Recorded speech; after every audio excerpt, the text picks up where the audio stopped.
Counter-Reformation polity, I quote him because he has always a special way of putting things, assume the character of a congeries of manifold particular confrontations with it. What that means is it's got many different points of reaction to it.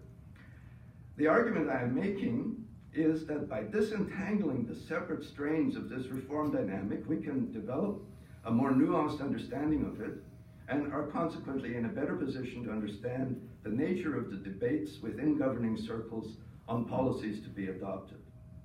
Cameralism, Josephism, and Enlightenment are integral parts of the kaleidoscopic whole that made up the Habsburg reform program of the 18th century, but we have to make distinctions between the three.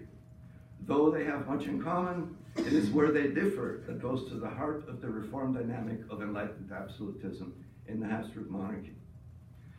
Now, I confess I have made some aspects of this argument in the past in a number of different publications, but my purpose here is to bring them together in sharper focus.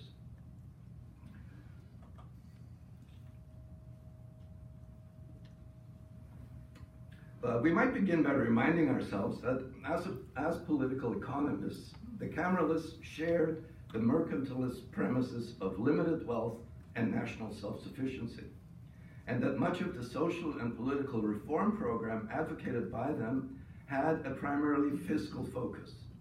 Indeed, the very name Cameralism, derived from Kamera, the then common Austrian expression for treasury or exchequer, betrayed the overwhelming concern with public revenue.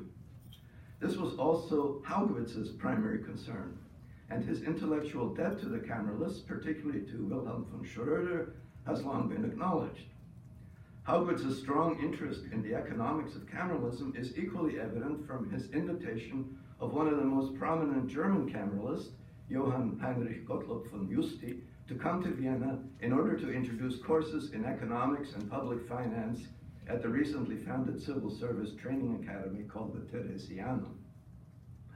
The degree to which Haugwitz's fiscal focus proceeded from traditional mercantilist premises, as indeed did those of many of the officials of his ministry, as well as that of Count Rudolf Kotek, the head of the treasury and the chair of the semi-official Vienna City Bank, that has to be stressed. This becomes particularly evident in the heated debates conducted over the financing of the 7 Years' War, where the overwhelming obsession with revenue flow led to an astonishing avalanche of extraordinary taxes.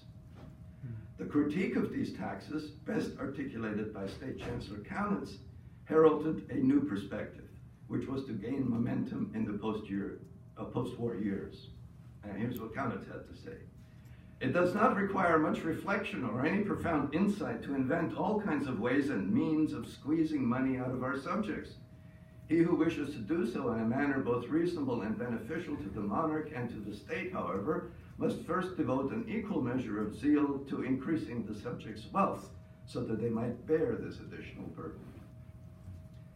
As Grete Klingenstein has pointed out, Kaunitz was in fact the main pivot for the transfer of new currents of economic thought that swayed Western Europe after the Peace of Aix-la-Chapelle in 1748.